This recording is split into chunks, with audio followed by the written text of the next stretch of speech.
Assalamualaikum warahmatullahi wabarakatuh. Salam rahayu kagem kula lan panjenengan sedaya. Alhamdulillah saged kepanggih malih kalian kula Ahmad Robiansa kalian Pak Eko Agus Susilo. Samenika kalebet wonten ing episode kaping 3. Nah, wonten kesempatan menika badhe ngrembak babagan bubak kawah, Pak. Siap pilih para pamirsa menika wonten ingkang dereng pirsa babagan bubak kawah niku tegese napa? Lajeng tata carane pripun? Ngoten. Amargi bubak kawah sakmenika nggih tasih kathah dipun request kagem para calon manten utawi tiyang sepuhipun ingkang badhe mantu. Ngoten. Dados mbok pilih panjenengan saged paring pangertosan napa niku ingkang dipun wastani bubak kawah. Monggo.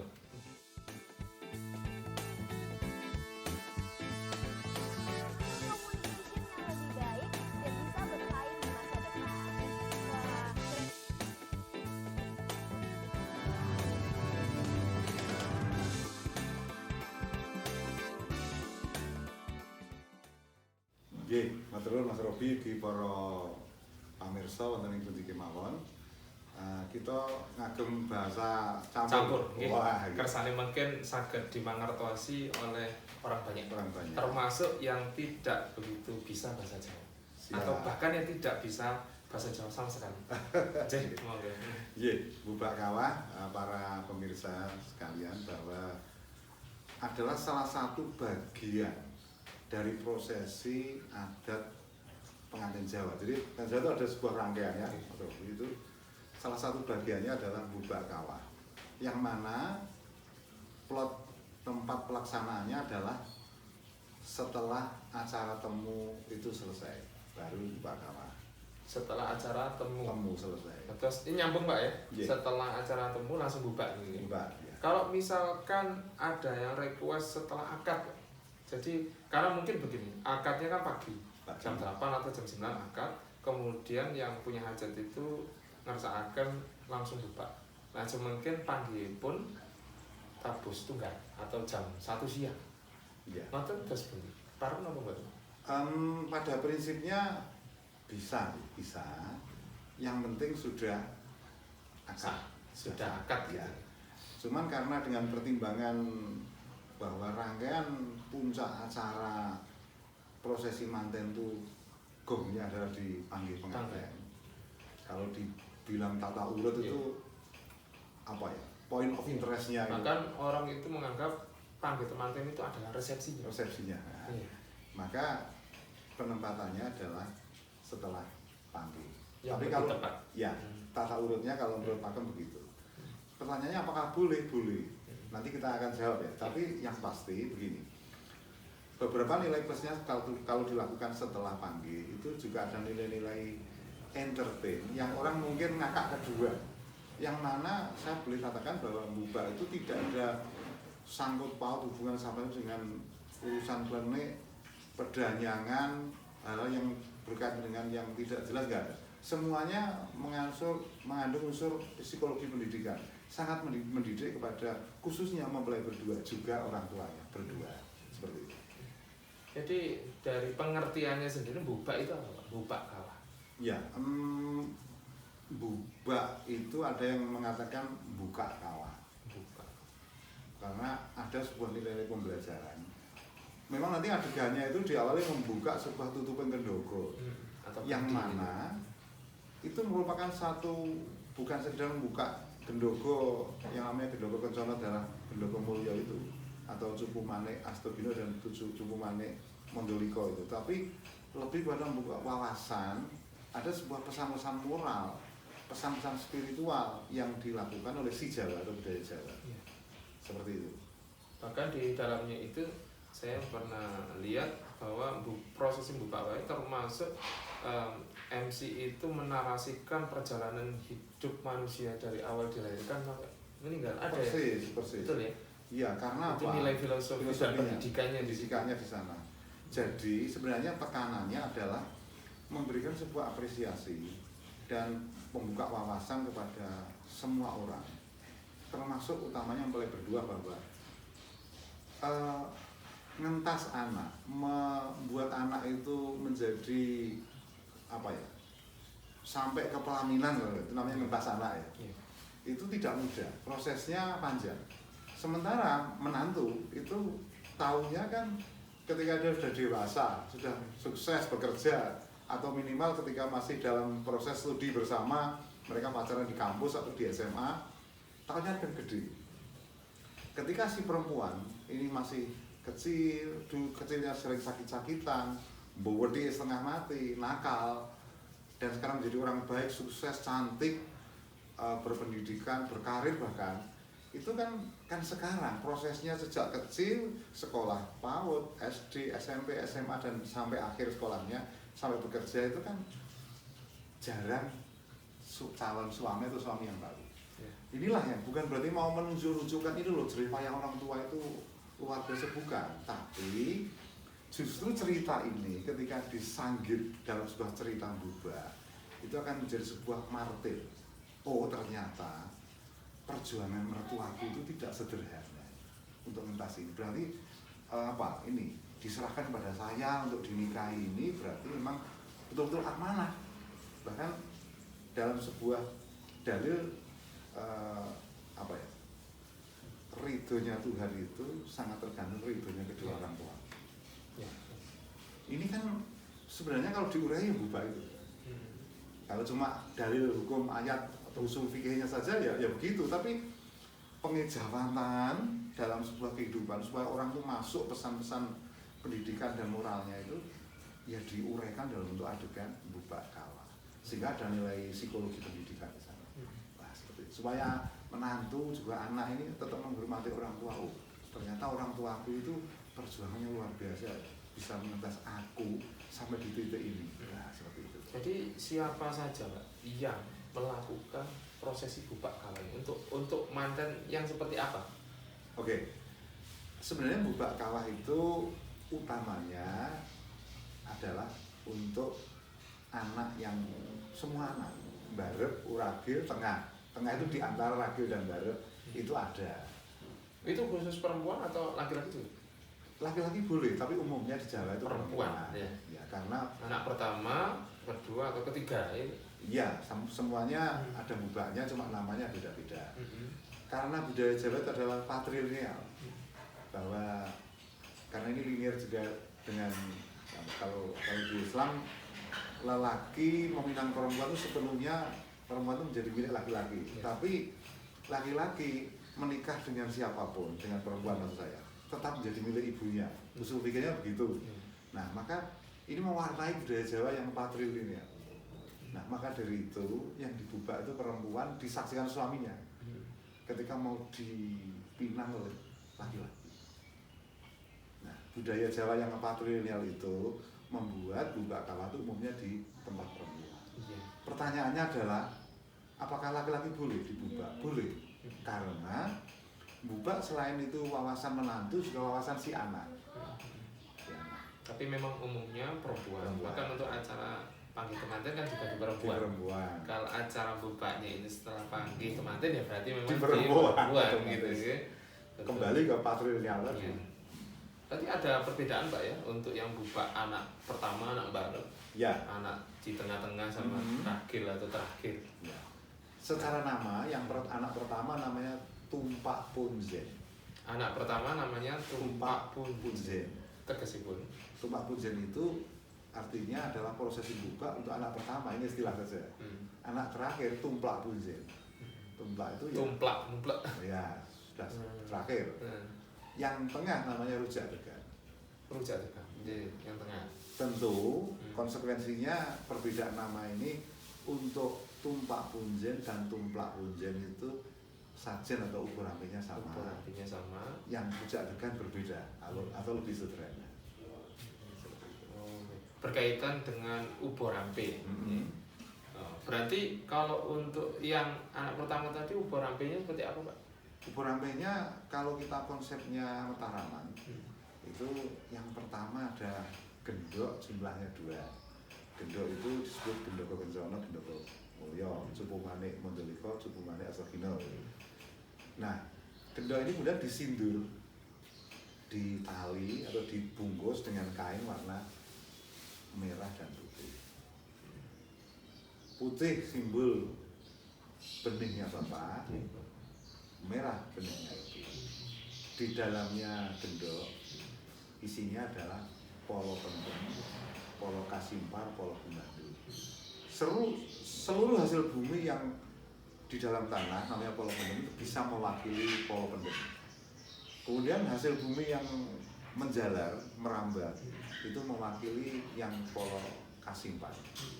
Sementara yang bergelantungan, apapun itu bisa buah, bisa macam-macam, itu polo gumandul. Gumandul atau gumantum sama.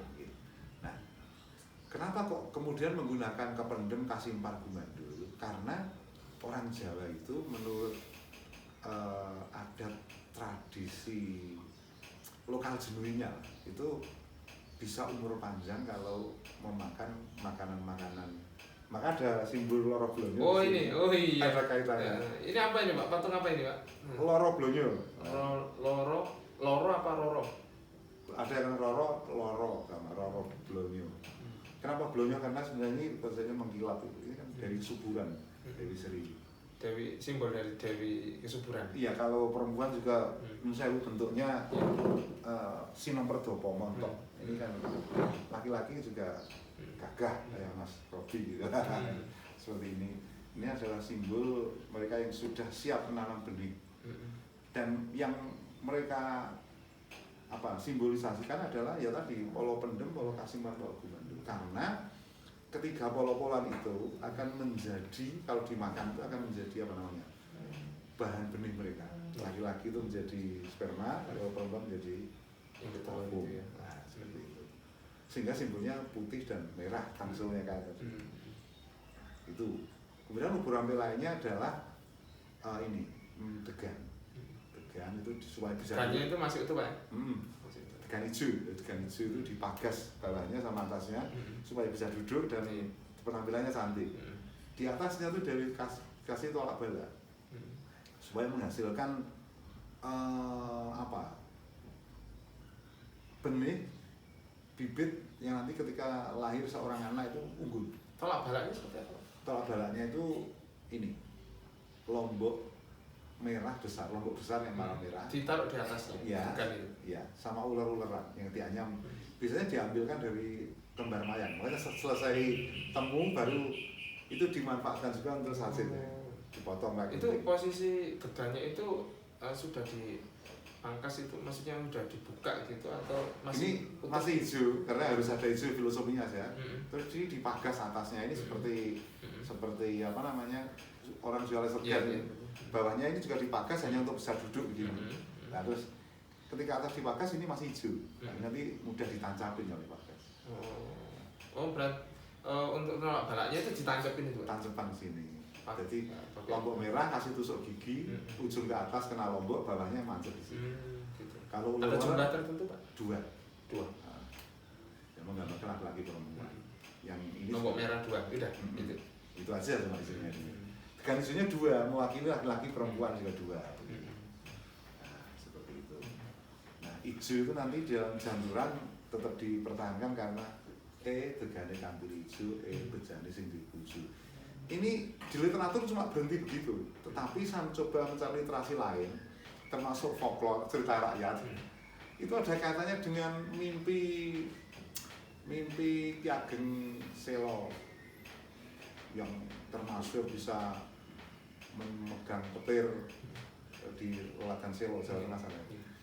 Itu yang kemudian sebenarnya dia itu kan cicit dari Braja V, kepengen sekali jadi raja, tapi karena petuah dari para guru-gurunya, kamu mungkin tidak akan bisa menjadi raja, tetapi upaya tapa beratamu, lakumu, topo nyepi dan topo ngerami itu insya Allah akan menghasilkan cucu-cucu pemimpin tanah Jawa. Akhirnya kan Dedeh Manan, Sutomijoyo, terus Mas Julan, Sultan Agung dan seterusnya itu pemimpin tanah Jawa gitu. Nah, kembali Bejan Sinduju itu ada mimpi dari pasangan suami istri yang menikahkan anaknya, itu harapannya anaknya akan menjadi anak yang mapan.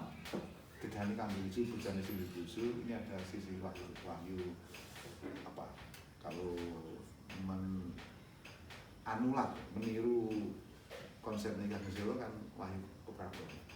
Artinya mimpi seorang tua untuk bisa anaknya itu betul-betul seoptimal mungkin mana jadi orang gitu. Ini kan Jawa itu kan lekat dengan simbolisasi, sehingga konsep-konsepnya seperti Ki Ageng Selo, Ki Ageng ya seperti itu dipakai. Berarti untuk anak pertama sama anak ketiga itu sama Pak ya? Sama namanya. Berarti kan sampai ke Tegan ya? Iya, baru Tegan. Terus udi-udian, ada udi-udian, uang receh dicampur dengan beras kuning dan ambeng raya. Nanti ada simulasi untuk psikologi pendidikan. Ketika dia punya anak, dia diberikan pembelajaran bahwa udi-udian anak-anak berebut. Nanti kalau kamu punya anak, ya anak itu lazim rebutan dengan kawannya. Itu udi-udiannya apa disebar juga? Iya, bukan direbut laki-laki sama perempuan banyak-banyak, bukan, tapi disodakohkan. Ada satu apa ya, kalau di pembelajaran itu metode role play gitu. Itu anak-anak sama berebut, terus MC-nya atau tukang bubak itu ini loh Ger, anak-anak itu ya seperti ini, lazimnya anak itu berebut. Makanya kalau nanti dia itu dengan temennya berantem atau apa, orang tua jangan ikut-ikut tapi melerai saja. Nanti kalau orang tua ikut, orang tuanya anak lawannya tetangga juga ikut, akan jadi orang tuanya ikut. Ini dunia anak, psikologi pendidikannya bahwa anak itu ya lumrah gitu, seperti itu. Jawa itu holistik banget mikirnya. Seperti itu. Kalau yang untuk obor apinya sudah coba? Cukup itu. Jadi, cukup itu ya. Gendok Kencana, gendok 2, isinya polo-poloan, pendem kasih partu mandul, sindur merah putih, degan atasnya ada tolak balak, kelompok merah besar dan ular-ularan, kemudian ambeng kerayaan, sama udi-udian gitu aja. Itu anak pertama dan anak ketiga sama. Yang berbeda adalah untuk anak yang kedua atau anak yang di antara satu dan terakhir. Itu baik kedua, ketiga, yang tergantung jumlah anaknya gitu Pak ya. Itu yang lain disisihkan, yang tadi kita sebut kecuali degan 2, dengan atasnya tetap ada itu. Namanya rujak degan. Rujak degan itu apakah yang diminum memang degan yang dicampur cabai dan seperti rujak, atau ya degannya yang itu tadi? Degan saja dicomplong atasnya dengan model kayak tadi yang dijelaskan. Berarti itu nanti dibuka gitu ya? Sebat, ya. Sendok masuk kayak kita beli es degan di pinggir pantai. Jadi kan ada sekarang yang karena faktor lebih simpel dan udah beli jadi, nanti ditaruh di gelas, habis itu minum gitu. Jadi itu gimana? Ya kalau literasi harus sak degannya, karena jangan lupakan filosofi Ki Ageng Selo tadi. Ada sebuah spiritual. Kalau dari gelasnya, monggo itu kreasi baru. Kalau memang harus pakai gelas biar rapi, nggak jelembret kabeh. Oke, nggak apa-apa. Tapi degannya tetap di sini karena filosofi Wahyu Kedatonya ini yang tidak bisa ditinggalkan. Bubak itu dipopali. Beberapa nilai dipopali Ki Ageng Selo juga diambil menjadi literasi. Maka secara entertain sebenarnya juga lebih bagus kalau pakai tekan langsung. Iya, lebih langsung. MC juga mau menarasikan juga ada bahannya. Lebih bagus. Jadi cuma tinggal minum itu aja Pak ya? Iya. Berdua, manten berdua atau orang tuanya juga? Mantennya saja. Mantennya saja. Orang tuanya tidak? Tidak. Dirujak ditulangan. Ya bagaimana dua-duanya. Satu mungkin bisa bergantian, satunya tetap dipanggil jombloan-jomblowati yang belum ketemu. Berarti ini juga momennya si manten Pak ya, tidak ada kaitannya sama orang tua juga untuk minum rujak degannya itu. Yang intinya mantennya itu ya. Baik Pak Eko, untuk selanjutnya monggo diberikan gambaran kepada para calon manten ataupun orang tua yang hendak mantu, kemudian menghendaki adanya prosesi bubak kawah di dalam rangkaian acara mantunya. Manten. Siap. Langkung-langkung ugi kagem para kadang pranatacara supados mempunyai gambaran acara bubak kawah yang sesuai dengan literasi itu seperti apa. Manten Pak nggih? Baik, kita tegaskan bahwa seorang MC itu boleh menjadi tukang bubak asal punya keahlian, punya kemampuan. Tapi tidak harus bubak, karena kadangkala di masyarakat itu ada sendiri juru bubak itu ada. Ya, maka tergantung situasi lah. Oke, tata urutnya yang pertama kita pertimbangkan ruang dan waktu. Ada ruangnya yang paling memungkinkan itu depan kuadri itu ada space biasanya. Nah, itu biasanya ada lah tempatnya tukang syuting sama foto itu. Tukang syutingnya selesai acara mundur sedikit, tukang foto mundur sedikit. Karena biasanya umumnya panggung-panggung manten di Jawa, apakah di rumah atau di gedung itu depannya mempelai berdua duduk, misalnya ini apa? Kuadri, backdrop ya. Depannya itu biasanya paling max itu 2 meter. Dan itu kalau digunakan untuk apa namanya tempat berubah itu kesulitan. Sempit juga ya. Sehingga yang paling mungkin tuh turun sedikit di bawahnya panggung. Kasih meja kecil, yang penting untuk bisa menempatkan ubur apa yang kita bahas tadi. Nah, kemudian kursinya, kalau wakil dari keluarga laki itu datang, maka siapkan 6 kursi. 6 kursi. Ya. Tengah itu menghadap ke audien, itu adalah manten berdua. Menghadap ke audien. Ke audien. Berarti MC-nya nanti ke belakangnya audien atau gimana? MC-nya berdiri di samping kanannya atau kirinya? Berdiri. Oh, enggak duduk. Enggak. Berdiri. Berdiri. Ya, sebagai seorang pembubak. Ya. Kemudian orang tua mempelai putri di kanannya. Orang tua atau wakil dari mempelai putra di sebelah kirinya manten putri. Nah, seperti itu. Nah, kalau sudah blockingnya sudah seperti itu, ingat bahwa point of interest, pusat daya tarik entertainment sekarang ada di Bubak Kawah. MC, walaupun ada juru bubak, harus bisa koordinasi. Kenapa? Karena sisi panggung entertainnya ini menjadi penting. Jangan kemudian dipandang bubak itu menjadi hal yang ngeribeti, sebuah keharusan budaya yang nyebelin. Nah, itu jangan sampai stigma itu terjadi, karena apa? Ini nilainya tinggi sekali, dan kalau memang MC-nya bisa meng-create menjadi sebuah panggung, wow, ini entertain sekali. Saya mungkin hampir kalau bubak itu justru bubaknya itu lebih seru daripada panggungnya. Kenapa demikian? Karena nanti ada penyerahan degan kepada jombloan-jomblowati. Tentunya audien yang jombloan-jomblowati juga termasuk apa? Rondowati dan Dudowan. Itu kan juga boleh, cuma kita utamakan yang single dulu ya. Untuk mendapatkan hadiah dari mempelai berdua, 1 dari 2 degan hijau tadi. Mau tumpak punjen, mau rujak degan, mau tumpak punjen, itu kan nanti 1 dihadiahkan kepada audien terdekat. Misalnya anak, adiknya, atau sepupunya, atau rekan. Kalau adik, sepupu, saudara dekat, ring 1, ring 2 tidak ada, teman akrab seangkatan kuliah, atau teman seleting di kampung yang kayaknya temanku ada yang masih jomblo. Nah, itu akan diberikan hadiah itu supaya harapannya segera ketemu jodoh. Nah, sehingga panggung ini penting. Langkah pertama adalah ketika blocking sudah duduk, misalnya ini kuadri, depan sini ada meja, Mas Robi, kursinya 6, itu ketika blocking. Jadi mantenya di sini menghadap ke audien di sebelah sana. Itu MC membuka seperti membuka acara, terus bisa garingan, bisa dengan back sound gede, seperti janturan jejer itu, monggo lah, itu seni. Ada juga yang menggunakan media punakawan, ada yang limbuk canggih, ada yang monggo lah, itu hanya media komunikasi yang sifatnya menghidupkan panggung. Kalau saya selalu menggunakan back sound. Kenapa biasanya? Bisa apa namanya, mani-maniten, bisa jujur bau, bisa ibu pertiwi. Nah, ini semua nama-nama gending yang sudah beken di dunia karawitan. Nah, kalau sudah bunyi seperti halnya kalau sagongan sudah, kita terus membuka itu, kemudian kawiwitan buka tutuping gendogo. Nah, buka itu yang membuka kedua orang tua.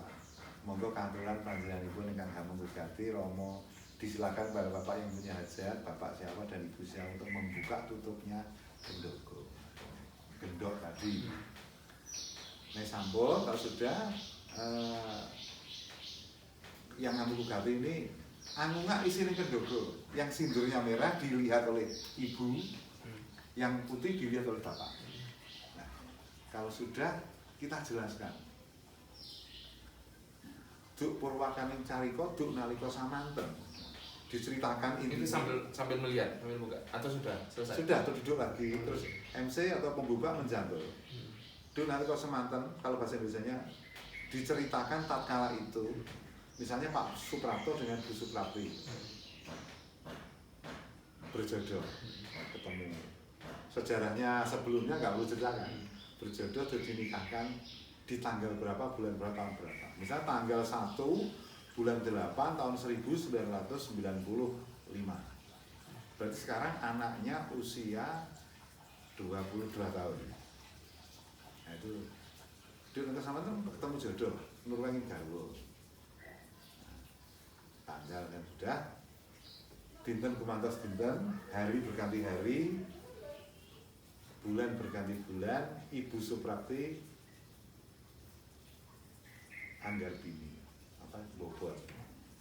Diceritakan, jadi pembuka harus sangat paham. Ini soal literasi dan keilmuan. Di bulan pertama itu ciri-ciri anatomi bagaimana, kebiasaannya orang hamil di bulan pertama, muntah-muntah, terus apa, itu harus paham. Tetapi ini adalah base fakta. Ada juga seorang yang hamil tidak muntah-muntah. Makanya seorang pembuka harus menggali data. Riwayatipun rumiyin kepada Anggarbini pripun Bu? Riwayat dulu ketika hamil bagaimana Bu?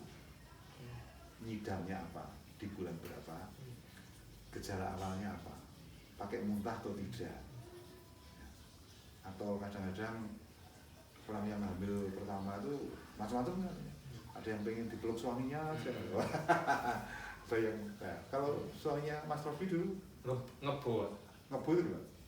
aman, ndak ngidam macam-macam, nggak rewel loh, pengen tidur ndak aja. muntah, ndak apa, udah normal aja. Nah seperti itu. Normal aja. Kalau informasi begitu, seorang pembuat harus menggali. Nah, kalau tidak ada hal yang aneh, maka langsung janturan. Mulai Eko Komojati, Anggarbini, Dwi Panunggal, Triloko Jati lah. Ketika bulan ketiga ini, Triloko Jati ini kan secara ilmu kedokteran maupun secara ilmu buba itu hal yang penting. Alam gawat kaliwat-liwat artinya apa? Rentan sekali untuk jatuh, gagal dan sebagainya. Sehingga apa saran-sarannya ketika pembuka harus bisa memberi saran. Ini real, logis, ilmu biologis kedokteran tidak sesangkut paut dengan jin setan perkasaan klinis sama sekali, dan ini sangat logis. Beberapa fakultas kedokteran pernah meneliti tentang itu. Kenapa di Jawa itu ada buba? Ya karena wong Jawa rasional. Nah seperti itu Mas Robi. Nah nanti menjadi penting ketika masuk bulan keempat atau kehamilan 12 minggu atau 120 hari. Beberapa keyakinan tertentu, misalnya Islam, itu seorang pembuka harus bisa mengorkestrasi janturannya. Jadi begini, gitu kan kalau menurut surat As-Sa'ad kan Allah meniupkan ruh kepada kita. Maka ada acara Lukmana gitu kan. Maka beda telon-telon dengan 3 bulan. Telon-telon itu adalah 4 bulan. Bukan telung bulan, tapi telung martabat. Satu martabat itu 40 hari. Jadi ini literasinya ada lagi lah. Jadi suluk martabat 7 kalau di bahasa Arabnya itu atufal al-mursalah itu nanti pada martabat yang ketiga itu 120 hari masa kehamilan ibu itu ritualnya apa? Sarannya yai, sesepuh, para satid dan seperti apa. Kemudian terus bulan keempat tadi catur ganggo jati. Jadi persis ketika bulan keempat itu sebenarnya dalam kandungan itu seluruh organ itu lengkap walaupun belum sempurna. Jari-jari sudah ada walaupun kecil. Catur ganggo jati. Jadi sudah jangkep anatomi. Pancayatma jati itu diberikan kepekaan perasaan batin, indra keenam. Jadi maka sarannya yang di luar perutnya ibu, termasuk ibu dan bapak dan sekitarnya itu apa ya, hati-hati karena kalau ngomong jelek itu yang dalam udah tahu. Nah ini kan ilmu yang namanya rogis sekali. Iya. Kemudian sat 6 ya, sat loro jati itu lebih matang lagi. Yang terpenting masuk sabto kawoso jati 7 bulan jantur. 7 bulan itu jikalau bayi sudah mau miak langsung atau lahir itu bisa selamat. Beda kalau 6 bulan kan belum bisa. Iya. Ya, kalau 7 sudah bisa prematur. 7 walaupun prematur tapi 7 itu bisa. 8 ya, hasto kawoso jati itu memperpanjang manunggu pujo, samadhi. Sambil nanti mungkin dalam perjalanan bulan-bulan tadi nyidamnya apa, kan banyak yang nyidam itu apa tuh sebenarnya? Pencet atau rujak. Nah, ekspresi yang ketika tidak dalam momen hamil itu sungkan disampaikan. Ketika hamil ada alasan atau alibi untuk menyampaikan keinginan-keinginan yang terpendam, yang selama ini karena balutan nilai, sungkan, gak ilah dan sebagainya itu menjadi keluar saat ngidam, klaimnya ngidam itu. Misalnya minta baby crab, wah, apa itu baby crab itu? Iya, kepiting. Kan banyak yang ngidam itu kan, dibelikan di mana gitu. Nah, akhirnya ya kasihan mengambil demi cintanya karena hamil itu anugerah. Baik bapak maupun ibu juga orang sekitarnya itu kan seneng dicarikan mesti. Walaupun sebenarnya juga ungkapannya si ibu, karena mereka percaya si janin ini sudah bisa merasakan. Memang bisa merasakan itu. Nah seperti itu. Kemudian Nawa Condro Doswari, janturannya sana 9 bulan 10 hari kalau disuruh sama 7 itu 7 kali 40 280 hari 9 bulan 10 hari. Nah itu lengkap sudah. Kemudian ceritanya belum selesai. Bupati menceritakan anak tuh lahir kecil, lucu, sekolah, bertingkat PAUD, SD, SMP, SMA, kuliah mungkin, kemudian bekerja. Terus terakhir kenapa ada tegan hijau? Tegane kambing hijau, bejane sing hijau siapa? Ya Mas di sebelahnya itu. Nah, janturannya kurang lebih roadmapnya seperti itu. Nanti ada kitabnya sendiri untuk jantur, tapi benang merahnya di situ. Jadi nggak ada sama sekali berhubungan dengan perdanyangan mana, nggak ada. Nah, kemudian setelah itu selesai. Caranya seperti itu Pak ya? Siap ya. Baik, terima kasih. Mudah-mudahan bisa memberikan informasi dan gambaran terkait prosesi bubak kawah. Mugi-mugi manfaat kagem kula lan panjenengan sedaya. Sugeng pepanggihan malih wonten ing sanes wedal. Matur nuwun, kula Ahmad Rubiasa kalian Pak Eko Agus Susilo nyuwun pamit. Assalamualaikum warahmatullahi wabarakatuh.